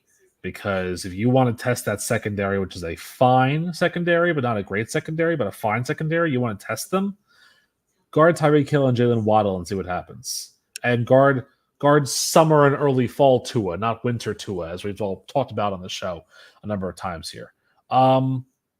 What I think is interesting also is that, you all right at the top, you mentioned who this division plays, the AFC East and the NFC North. But then the interesting games for me are also the games that are the games that are against the random second place teams, which the schedule fillers, basically. Yeah, which include Cleveland in week 2, which again, Trevor Lawrence against that Cleveland defense. The defense is no joke. Then on November 3rd, they have the Sunday night game at Philadelphia, so that could be interesting. And then the game before Christmas at Vegas, which who knows what they're going to be when that happens. So, there's that. They were an interesting case because you're right. They were 6-2 going into their bye, and we all circled that Jacksonville San Francisco game coming out of their bye as this is going to be a good game, and it wasn't. And that was the catalyst to them finishing 3-6 and missing the playoffs because they bottomed out. They had injuries, yes, but they bottomed out too. So I'm gonna have a bit of a controversial take here, but I'm starting to waver on Trevor Lawrence a little bit. So very talented quarterback, don't get me wrong, but there's something about the way that he has transitioned into pro ball that for me just doesn't sit right. And again, what is Justin's big gripe with when I talk about things, when I talk about quarterbacks? Wins and losses aren't a quarterback stat. I agree, and fine. You want to talk about that? But here's my thing. How is it that 2 years ago you can have a 3-1 touchdown to interception ratio, 25-8, and you still finish one game over 500? How is that? How does that happen? Like what other things are you doing that are not fully there? And he missed a game last year, but again, 21 touchdowns, 14 picks. They were 8-8 in the games that he started. I think Beathard was the one who lost the other game. God forbid that Trevor Lawrence gets hurt, it's Mac Jones. And we all know how well that's going to work for them. It's not. I think that right now, because of the way that Houston's playing and because of the potential and the excitement that I see in Indianapolis, I think Jacksonville has hit that ceiling. I think they've hit a ceiling where they can be good. but right now they are jockeying for position with the Colts for second. And if things go a certain way, I don't see them getting there. I see them being third in this division because I think while yes, there's good talent there. They added Gabe Davis in the receiver room along with Denzel Mims, who's there now, and Devin Duvernay, who they just picked up from Baltimore, and Evan Ingram, who's been a revelation in Jacksonville for them, and their offensive line's good too. There's just something about this team that, like you said with the Colts, something feels off to me. And I don't know whether it's, maybe Trevor Lawrence is starting to come down to earth a little bit. Because remember, this is a guy who was 34-2 in college. And this is a guy who we said never loses on Saturday. And what happens in the first time he plays on Saturday against the Chiefs, he loses. So maybe that's kind of wearing off of him. Don't discount this either as well. And I don't want to bring this up as an excuse for them, but it's the truth. He's expecting a child during the season, I believe. They just announced last month that him and his wife Marissa are expecting their first baby. So, maybe that's weighing on his mind a little bit too. Maybe he has a misstep because, he's thinking about, becoming Papa Lawrence, if you will. So, or Papa Trev. But you're right.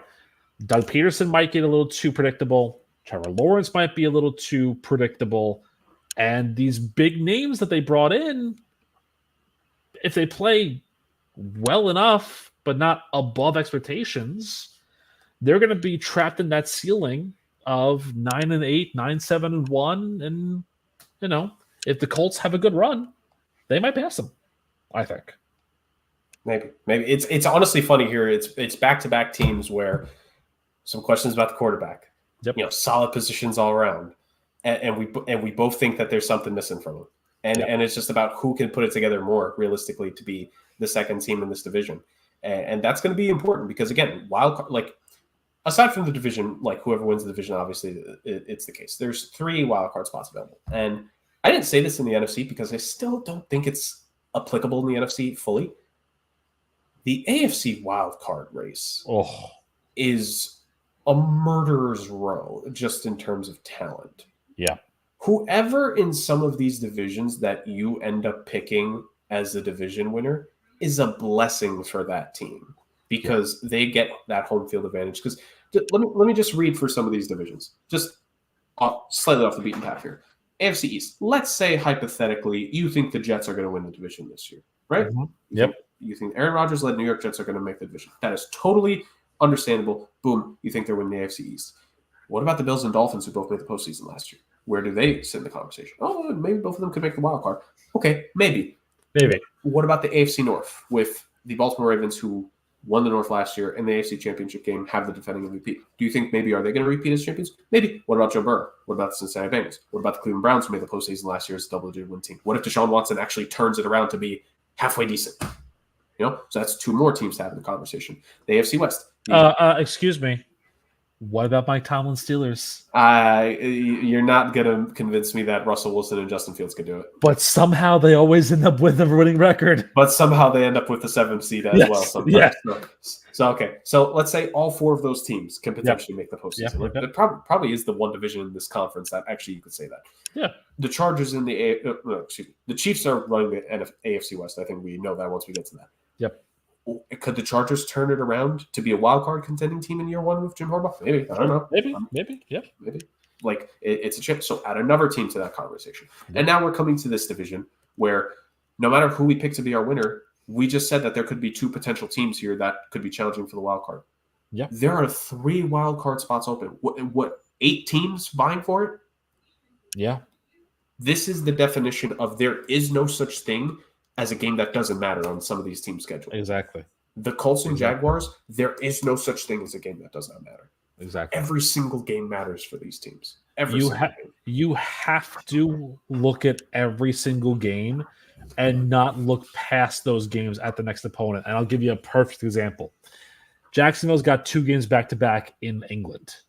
They're playing the Bears on October 13th, and then they have the Patriots October 20th. But you could be forgiven in other seasons, if you look past the Patriots a bit, because the next game is against the Packers. But this year, that game against the Patriots, you lose that game to New England, that could be the difference. Because you look past teams like that who are minnows, because let's be honest here, New England's a damn minnow in this conference. You look past them to the good teams in Green Bay and further on in Philadelphia and, the Lions. That's another one. 2 weeks after that, they play the Vikings. But they could be looking ahead saying, no, we got the Lions next week. We got to make sure they're ready for them. What if McCarthy throws a game-winning touchdown and that's a game they win? Yep. And also you bring up specific games like the tiebreakers, whether it's your division games, whether it goes to the same conference record, right? And so on and so forth. Like, you need every single possible advantage you can get. This might end up being one of the most, if not the most complicated year when we get closer to the end of the season for the tiebreakers. Because if things play out the way we think they do, there's going to be a lot of teams vying for some wild card spots. And I'll tell you what, there's a good chance that all four of these division winners could have the same record. Yeah. This will be a very difficult year to have a team get the 14-13 win mark. I think this is. I don't agree with you on that. I think this is a great year for a lot of teams to get that high, because I think the gap between the really good teams and the really bad teams is so far. Okay. It's that middle core that 9, 10, 11 wins that are like, you've got a lot of teams that are in there. You've got your definite guppies. So we're it's a bell curve then. Big time. On one end, it's the bottom of the barrel. On the other hand, it's the elite of the elite. And then cream of the crop. So right there. Okay. Yep.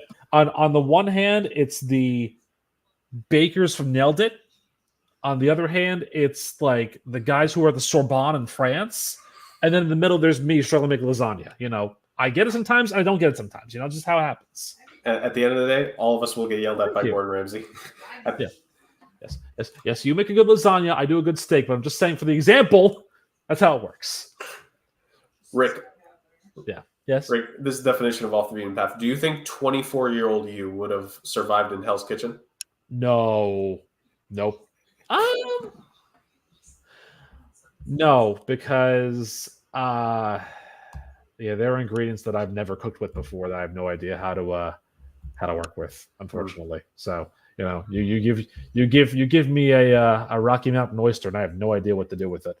So do you think you can make a risotto though?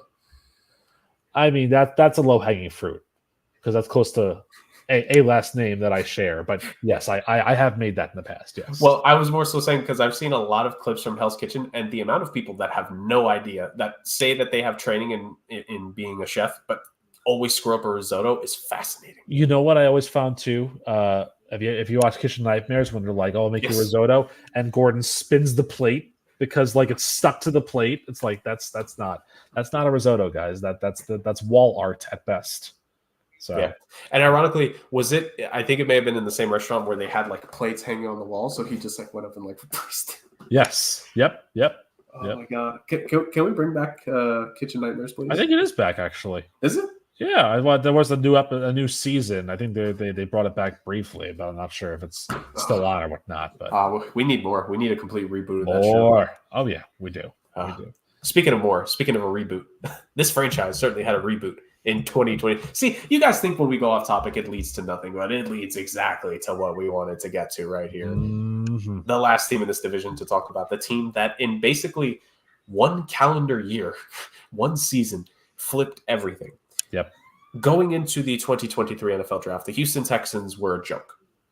A team that constantly kept firing its head coaches. Yep. A team that had lost its franchise quarterback, which, I mean, yeah. But had to get rid of the franchise quarterback, right? Yep, of course. We're talking about a team that had no quarterback, had no offensive line, barely had pieces on defense. Yep. Hired a first-time new rookie head coach. Mm-hmm. We're putting their faith in a guy that, I mean, how much power did he get to have at that point? It was questionable until they finally made the choice. I think before Nick Caserio really took full control of firing. What was that preacher's name again? Which one, David Culley or Lovie Smith? No. The preacher guy who was at the top of the organization that had he was basically Rasputin to the owner. Oh God. Oh, what's his name? Jack Easterby, was that it? Yes, Easterby. Yeah. I don't know if his first name was Jack, but Easterby. Like Easterby. he like the owner was taking football decisions from a preacher, basically. Yep. It's Yeah. only in Texas. It's not ideal. Yeah. And in a season's time, they have a franchise quarterback. They have really good skill position players. They got a strong offensive line, which I'll say I crow on. They had a much better offensive line that performed better than I thought they would. They have a defense that, oh boy, it was talented last season, and it got even more talented this year. Ladies and gentlemen, the Houston Texans won the division last year, and they're looking at 2024 not only to prove that wasn't a fluke, they're looking to take more than just the AFC South in 2024. And let's talk about the players that are going to make that happen. Rookie of the Year, C.J. Stroud. A running back room that has Joe Mixon, solid veteran who's been on a team that has made it to the Super Bowl. Damian Pierce, who is looking to bounce back in year 3, I think, after what was a good rookie year, but a massive sophomore slump. Yep. And even Dare Ogunbowale, as a third-string running back. The greatest backup kicker they ever had. Yes. Like talented kid there at number 3. They have a wide receiving room who last season was already strong enough, right? You have Bobby Trees, our guy, Robert Woods, just a veteran piece there. But Noah Brown, who got some touches last year. But it was Nico Collins and Tank Dell who showed out a lot of last season, especially Nico Collins.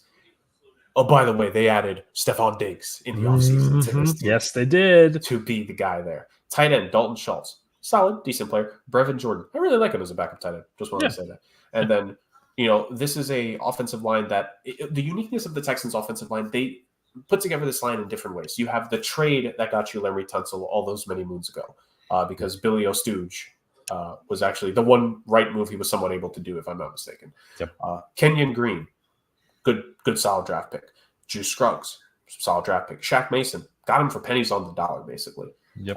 And Titus Howard, solid draft pick. Ironically, if memory serves from the Titus Howard selection, I don't even think he was the tackle they wanted, because I think their top 2 guys got taken beforehand, and they settled with him, and they got a starting right tackle out of it. Yeah. Now, could it be better? Yes, because not everyone is a big Titus Howard fan, but he's made it work so far this year. Right. Look at his defense. Will Anderson Jr. I mean, come on. He showed real talent. He showed that you can draft an Alabama player in the first round. He just needs to play defensive line in order to have some success. Exactly. They acquired Daniil Hunter in the offseason. He who I very much on this show said deserved to be moved out of Minnesota last year, and he finally has been freed from that cold northern prison. A solid linebacking core, right? No one highly spectacular, but good players. Christian Harris, right? Yep. Henry Toto. I struggle with his last name. I say Toto because, Toto Wolff, F1. There's my F1 reference. Well, there you go. Yep. But this defensive backfield, talented young players all around. Jalen Petrie, Derek Stingley Jr., Kamari Lassiter, and other players in there that are trying to make an impact on this team. A veteran, Jimmy Ward. Eric Murray is there. Desmond King is there. This team, Jeff Okudah, former high drafted corner. CJ Henderson was another guy, top 10 pick. Yes. Didn't want to tackle in Jacksonville. Yep. Or Carolina. Yep.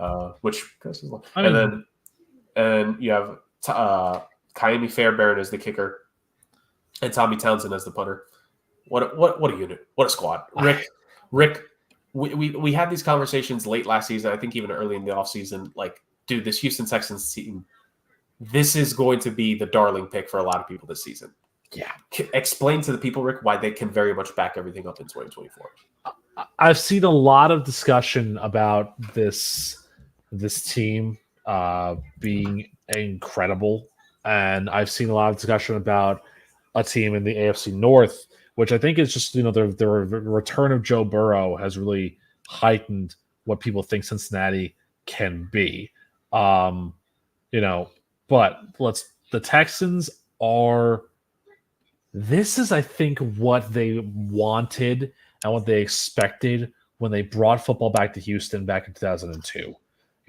This is what they knew. I think the McNair family knew was going to be rough sledding going into this era of Houston football, because you were starting brand new. Your first pick in the expansion draft was a guy who would never play because Tony Baselli would get hurt. But it took 22 years of being awful to get to where they are now. And they made the absolute right calls last year for them to be successful. They drafted CJ Stroud, which was the correct thing to do. And then they made that move for Will Anderson at number 3. They had 2 and 3, and they picked 2 people who I think should have been rookie of the year. I believe Jalen Carter won rookie of the year, right? If I'm not mistaken. Last year. Yeah, I believe so. Yeah. So, but Anderson was right up there. Yes. And then Stroud was incredible last year. And it just is going to continue, man, because Cam Akers is another foil on this team in the running back room. You mentioned all their wide receivers, even guys who are probably going to see Actually, Rick, Will Anderson did win Defensive Rookie of the Year. There you go. So Offensive and Defensive Rookie of the Year on the Texans. Need I say more? And again, Stroud and Anderson went 1 and 2 in our mock draft. They went 1 and 2 in our mock draft for a reason. We called that perfectly. Yep. It was David Tepper who ruined everything because that's what he does. But that being said, I agree. If I had to say one area of this team that's a little weaker, it is that linebacking room because, they don't have a name that you would recognize, but they did pick up Azeez Al-Shaair, who for the Titans last year had 163 tackles, 84 solo. So there's the name that can lead this core. They're doing the right things. They are drafting smart. They are signing smart. They are holding on to smart. And they're doing what needs to be done to solidify their position as this really, really good team. Now, the question is, can they sustain it? Yep. Because if you are like me and you've seen that schedule and you know where I'm going with this, those 3 random games that are schedule fillers, 2 of them are back-to-back out of the bye. Yep. They have a very late bye this year, week 14. 3 of their 4 games out of the bye, back-to-back-to-back, Miami, Kansas City, Baltimore. Want to be the class of the conference? There it is. There's your challenge. There's your roadmap right there. Not to mention they do play the Jet. Not to mention they have another stretch. Yep. From Halloween through November 18th. Jets, Lions, Cowboys. So those 6 games right there are really going to make or break this Texans team. And I would even say, Rick, the game before the bye will play a massive part in who is going to be having control of the division in early December at Jacksonville. No question. That game at Jacksonville is a huge one. No question about it. I tend to believe that by that point, they'll pretty much have this division sewn up. I think the Texans are just that good of a team now that these are the guys who are going to run this division for the next odd years, man. It's weird to say that because this was unexpected that they won the division last year and that they won a playoff game last year. And they took Baltimore to the limit in the divisional round. But they're the real deal. They are the real deal. And this is a team that if I see this team across from me on a Sunday or a Saturday or really any day of the week now because the NFL is playing every day really basically, I'm terrified. I'm terrified of what this team can do and what they're going to do today. So, yeah, I don't blame you. This team, you said it. It's so well built. It's so well put together. It's so well amazing. Again, the difference a year, the difference 2 years make. 2 years ago, when we were going into 2022, we were talking about the Houston Texans. If guys on this team are just trying to put tape out there so they could keep their NFL careers going. Yep. That's what this team was 2 years ago. Fast forward 2 years later, we're talking about them competing with the class of the AFC. Mm-hmm. And they have the young quarterback. They what every team is trying to do in the new model, right? With the salary cap and the rookie quarterback contract, hit on the rookie quarterback, hope right away he's the guy, and you get 4 years to build. Mm-hmm. They got exactly what they wanted, and they didn't waste any time. Daniil Hunter, you mentioned it, the 2-year deal for him. Trading to get a guy in Stephon Diggs. So he might leave them after this season. Does anyone care if Stephon Diggs leaves if they win the Super Bowl? No. Doesn't matter what you paid. It's the same question that you ask if the Yankees fans, if Juan Soto leaves after they win the World Series this year. No. They won the World Series. And I know they kind of did it in a different way. They really went all in on it. But if I'm an LA Rams fan, dude, yeah, we lost a bunch of draft picks. We won the Super Bowl.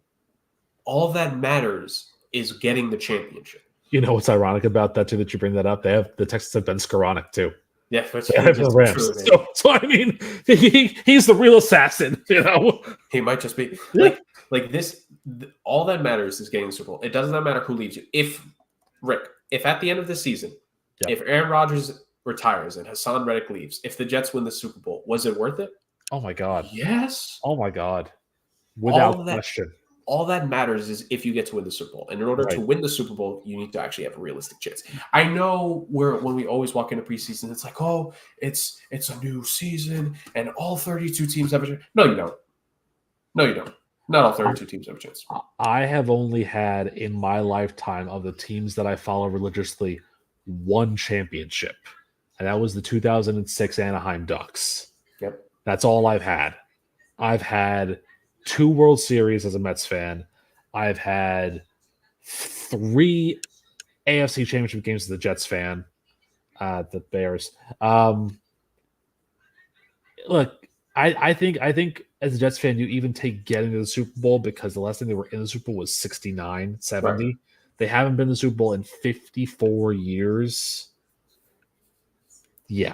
If Diggs leaves and the Texans win the Super Bowl, and he goes, fine. Yeah. They've won. It's fine. Yeah, they won the Super Bowl. What does it matter? And you brought a title to Houston. And how amazing is it to be able to talk about a team from 2 seasons ago for competing in the number 1 overall pick to now 2 seasons later competing for the top seed in the AFC potentially?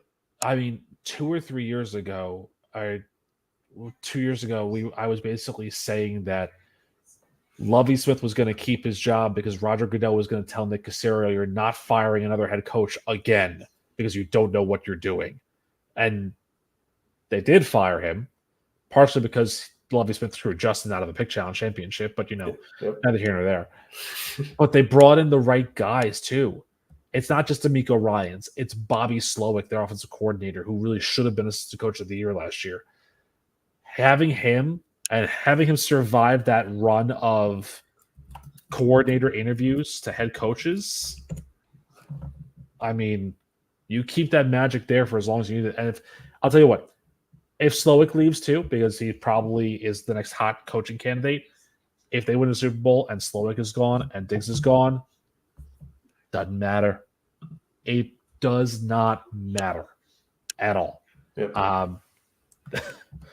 You're riding high if you're a Houston Texans fan, man. You really are. Yep. And you're talking about the coordinators for a team. Matt Burke, the defensive coordinator of this team that works closely with D'Amico Ryans to make this defensive game plan where, like, one of the highlights to me on NFL, like a social media post last year, was D'Amico Ryans talking to one of his linebackers. I forget who it was off the top of my head.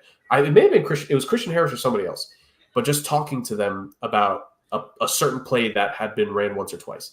And that the next time it gets run, if a mistake is made, you'll be able to intercept it. And the interception happened. Yep.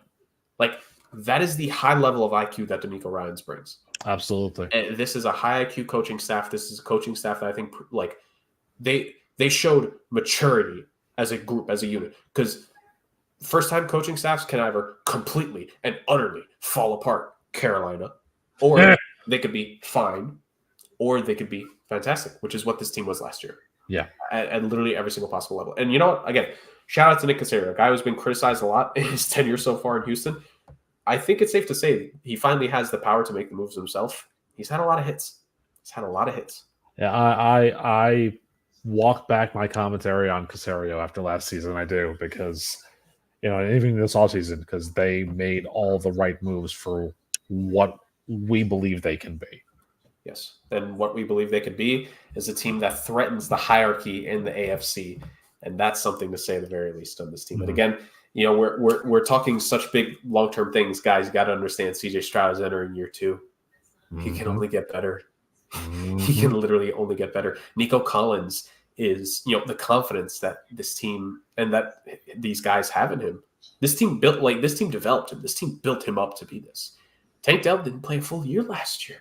Yep. The Texans were down to like third and fourth stringers in the postseason, and they won a game. Mm-hmm. Yeah. This is scary potential of what this team has. Yep. And we already said the names, but look, this is a deep wide receiving core that could do damage to you, especially like these guys. It's not that they're necessarily vertical threats of one-trick ponies. They can beat you deep because they're that talented. Yep. This is a team that I think the running game should step up. I think that could be the key part really this year. If they could get that true balance in the rushing attack, because I think the rushing attack kind of wavered last year, especially with Dameon Pierce taking a step back. If the running attack could be just that little bit more potent to give them even better balance. Yep. I mean, come on. It's not even close. No, it's not. It's really not. It's not at all. This Texans team is talented. Have they hit the right window of opportunity? Is this the moment where they could really start to be this good? It's questions that need to be answered in 2024. And if there's a team to bet on that can do it, it's the Houston Texans. So that being said, I think we've previewed all this team. We've sung praises for some of them. We've had our questions about all of them to an extent. Now it's time for us to give our predictions. Guys, what we always do at the end of this is that we give our predictions for the division. We go from 4 all the way up to 1. We skip 2. We give our division winner first and our second seed. You joined us the last couple of weeks. You understand how this goes. So, Rick, Justin can go first here. What's that, Justin? The Titans are your 4th seed? Yeah, the Titans are his 4th Obviously. seed. The Titans are also my 4th seed. And Titans are not only my 4th seed, they are the worst team in the AFC. Oh, 2-15. Okay. We have had a 2-15 season in the new 17-game format. That was the Panthers last year. So it is possible. Yes, and that is, as of right now, based upon the 5 divisions we've spoken on, that is my 2nd worst record of any team. So they are going to be fighting with Carolina for the number 1 pick. Because again, what do you have? And what are you gonna? You're gonna lose everything at the deadline, and what will you have after that? Nothing. They're a bad team, man. I'm sorry to say, but not really, because the Titans. So that's what it is. Yep, correct. All right, what about your 3rd seed then? We should get a little bit more interesting considering the conversation we had between the Colts and the Jags. Who is going to be your 3rd seed? It is an interesting conversation to be had, but I do have at 9-8 the Jaguars. Again, I can't really. I'll tell you why I have been 9-8, not 10-7. Because one of the scenarios that I laid out for you, I think is going to happen.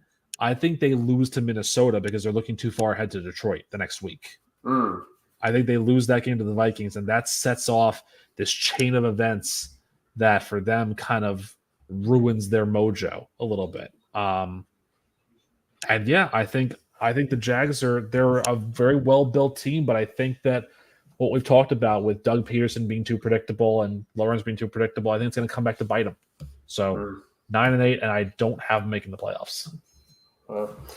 My 3rd seed this year in this division, by this much, the Colts. Yeah, I think you're kind of splitting hairs here between the teams that you have at 2 and 3, between 2 and 3 in this division. Like I think whoever you end up having, you can justify either way if you think the Colts should be 2 or 3. And I think it's a similar thing. I just think rather than me pointing out a game, like a specific opponent for looking ahead, I just think there's going to be a game where just things are not going Indy's way. Yep. And it could be a real test for this young team with this young quarterback going through his first – like this will be Anthony Richardson's first full season. He's going to technically make rookie mistakes still. And I think we could end up seeing that maybe cost Indy a game or 2 here. Yeah. Right. And especially a game in this division where those division games are going to be worth a lot for the competition here at the top. So that being said, let's go to the number 1 seed. I will give my number 1 seed. My 2024 AFC South winner is there really any point for me to try to pretend to be dramatic? It's the Houston Texans. So I have the Jaguars as my 2nd seed in the division. So Let me break from convention a little bit here. I'm actually going to go my second seed first, and then my top seed, because I have the Colts winning 4 of their last 5 games, Okay. and finishing 10-7 and taking that last wild card spot. Because I think, to your point, one of these teams is going to do it, and I think it's going to be, in mine, it's going to be Indianapolis. I think so. But now this is where it's going to get funky for you, and this is where I think everyone who's watching, and even you, Jerk, are going to be really, really interested in the future weeks. The Texans will win this division. Uh-huh. They will be the 4th seed. Okay. They will go 13-4 and be the 4th seed. They will be in a 3-way tie at 13-4, but they will have a weaker win percentage against, common opponents or whatever tiebreaker. Right? Yeah. And that's why they'll be the 4th seed. And it will set up a very interesting 4-5 matchup with a team that you'll find out later. Yes, because while Rick is giving us little hits and pieces there, guys, while you will technically be able to formulate it by the end of all the division previews, when we finish our last division preview, the next episode after is when we give our full playoffs. We give you our 4 division winners, where we see them ranking in the order, and our 3 wildcard teams. Incidentally, by the way, I do have the Texans only going 5-1 in division. Their 1 loss is to the Colts. I think the Colts and Texans will split this year, because I think the Colts on offense can match with the firepower, and their defense can make just enough plays here or there to really spoil a win here or there. So, and that's honestly kind of what I would say then to my Jaguars second in the division pick. Yep. I think that the Jaguars have the quarterback to be able to go throw for throw with CJ Stroud. I think Trevor Lawrence can do it, and it's just going to be about who can make that extra stop. And I think on an occasion it'll probably be Houston. I think maybe on the other occasion it could be the Jaguars. So should be some very intriguing games in this AFC South division, to say the very least. So for our conclusion, for the two of us here, we both have the Titans as the 4th seed. Yep. I have the Colts as my 3rd seed and the Jaguars as my 2nd. Rick has the Jaguars as his 3rd seed, the Colts as his 2nd seed, and we both have the Houston Texans being at the top of this division, winning the AFC South for the 2nd year in a row. Justin, on the next episode, we will quickly ask him at the start his 1 through 4. Just so we could get that on the record prior to when we end it. Because I think a few years ago, I think Justin accidentally inversed one of his division wildcard winners, funny enough. Well, granted, he also called him Justin Burrow and Joe Herbert, so, he's playing the hits. Yeah, so, I mean, I did make that mistake one time, so I can't harp on him. That's fine. I mean, I can, because it's funny. True. But what I can say is that, Houston Texans, how interesting this will be from the deciding game of the Pick Challenge Championship to trying to make it to the AFC Championship. Oof, no ties. No ties indeed. So, ladies and gentlemen, that ends this week's edition of the NFL Divisional Breakdowns for the program. We will continue this next week by order of elimination. The AFC East is next week, and we have 2 Jets fans here, and it's going to be fun. Oh, yeah, that's going to be a good time. Break that division. Good time. Mm-hmm. And speaking of fun, we've had fun. We've had the football. Let's finish this off as per usual with the chaos. Ranton, Rick's Rostrum Podium. If you're new to the show, once again, welcome. Thanks for sticking through the nearly 2 hours with us. And this is how we end the program. It's time for Rick to rant. Oh boy. There's a lot of things that have been going on recently that have come to my attention here. And this is a very Olympic style, right? Because, we're in the Olympic season. So the Olympics are going to be in my bronze medal position, but not for the reason that you think. It's for a reason that is unfortunately a part of our society. And I call this the one bad thing about the Olympics is that right now, all these athletes are competing. And they're, they've been practicing for 4 years and they're competing their hearts out. They're doing really well. And I mean, some of them are doing well. Some of them are just there because, they represent their country and that's all awesome. But there's a article that I saw the other day about a Paraguayan female swimmer and how the article states that TikTok and social media have basically crowned her as the Olivia Dunn or the Livy Dunn of the Olympics because of how she looks. Like, Can we get to a point in our society where we stop objectifying women, please? Like it's done. It's over and done with. It's too much. Look around the entire world at the positions of power that women are holding in corporate America, in global corporate, in governments all across the world. Like, is there really a need for objectifying them and treating them like pieces of meat? I don't think so. So let's just stop with this, please. And on that subject here, number 2 on my rain podium is about a women's soccer league. The women's, I think the WPSL or WSL in the United States, specifically Gotham FC, the team based out of New York and New Jersey. They signed a 13-year-old to a pro contract. Look, and look, before you say anything, I had a problem with DC United signing Freddie Adu when he was 14 because it wasn't me. It was Freddie Adu instead of me because I want to be signed when I was 14. And I had a problem with Philadelphia Union signing Kevin Sullivan as a 14-year-old. Here's my problem with it. If a European team signs a 13 or 14-year-old or a 9-year-old or an 8-year-old, they at least put them in a school and an academy first where they're still learning how to conjugate verbs and mix potions and Accio broomstick or whatever the case is. I mean, I don't know. Is that Harry Potter that I'm mixing with Manchester United? I don't know. But I don't know. I'm Latin. But the point of the matter is that when you do this in Europe, at least they go to school. At least they have an education. Whereas when they're playing pro sports in the United States, it seems like we forget about that part where, and this is my big gripe with the NCAA.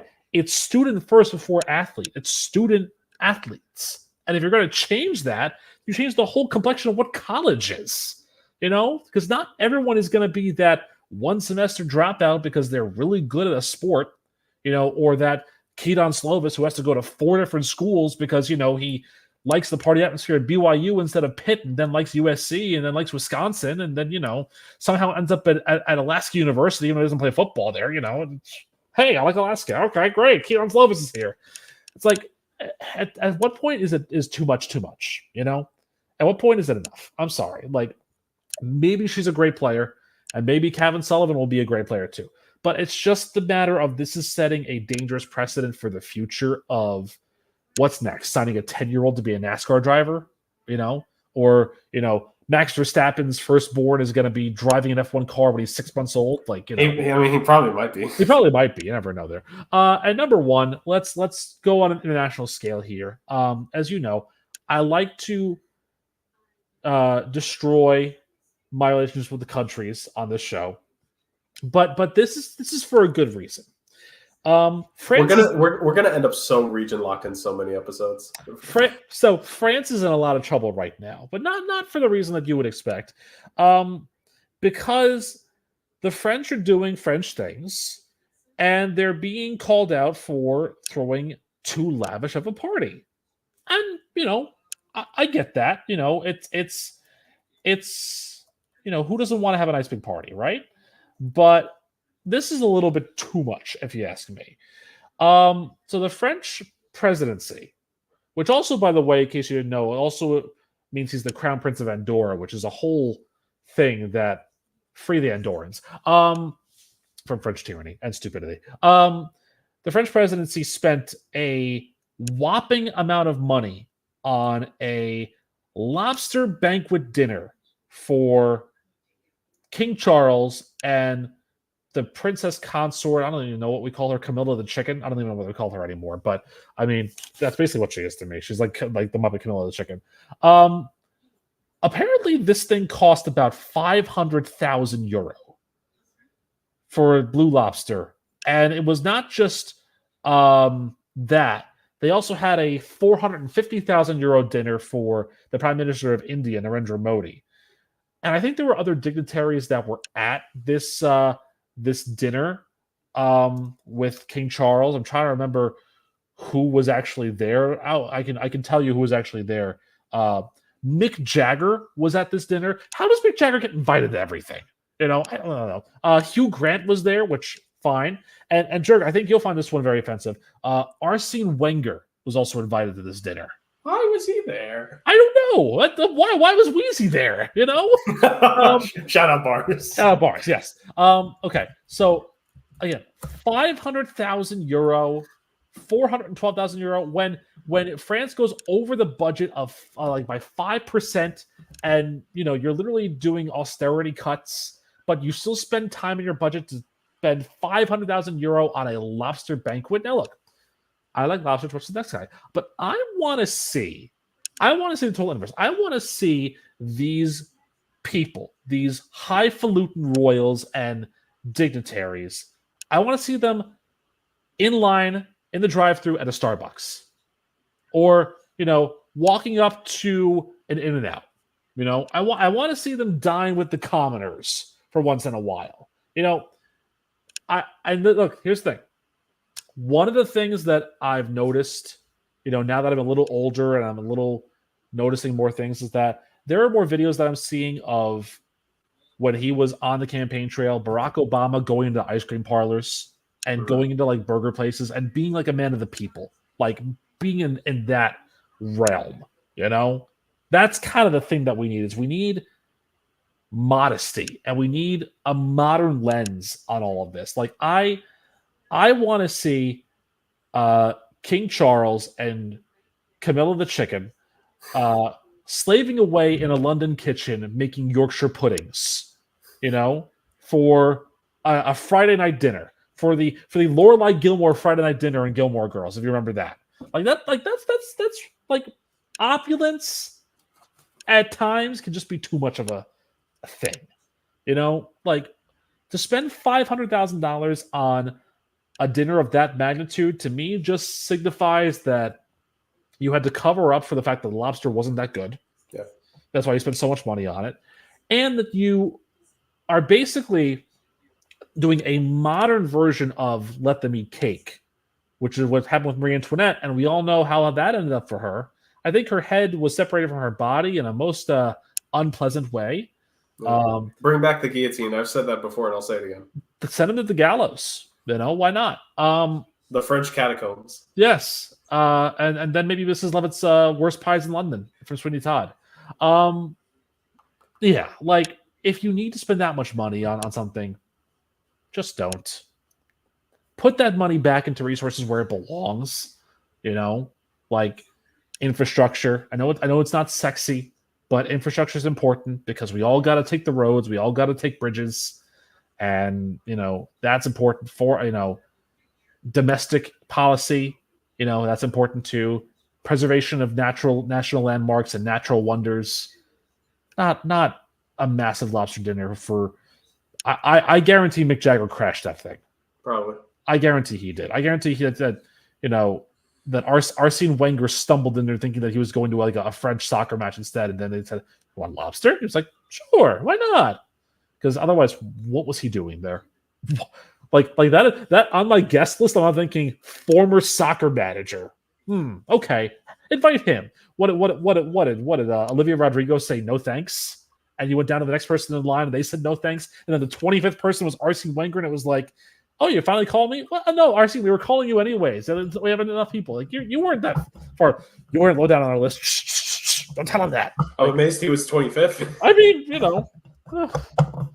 No, I don't know. Get Helio Castroneves on the line instead, or one of those IndyCar guys instead. But so that's my thing. Like, stop objectifying people. What was number 2? I forgot what number 2 was. And just stop with opulence. Like, stop being ridiculous on all those things. Oh, number 2 was don't sign children. Like go to school, kids. Stay in school. Yeah. All right. Well, that being said, that was a loaded rant podium, and I normally make the Formula One joke when it comes to a podium now, but it's going to be a Olympic medal stand joke now for the next week or so when it comes to the rant podium. So we will see more ranting in the future. We will see more division breakdowns in the future, and we will have more fun football and chaos as always, in the future episodes of your favorite NFL podcast. We're wrapping up this week, ladies and gentlemen. Thank you so much for joining us here on a Chaos After Dark edition of the show. Once again, whether you joined us live for this program, whether you're going to watch this back, we thank you every single time you take a moment to listen to our meanderings. We're just a couple of guys that love to talk football, have fun, reconnect with old friends. We just have a good time doing it. So thank you for joining us as we have begun the trek through the AFC East, or the AFC, with the AFC South done this week, the AFC East next week. And Rick, we are inching closer and closer to the start of football season. What a time 2024 continues to be. Thank you all so much for joining us on this week's edition of the show, and we will see you guys back here next time as we continue our trek through the league. Thank you, and take care.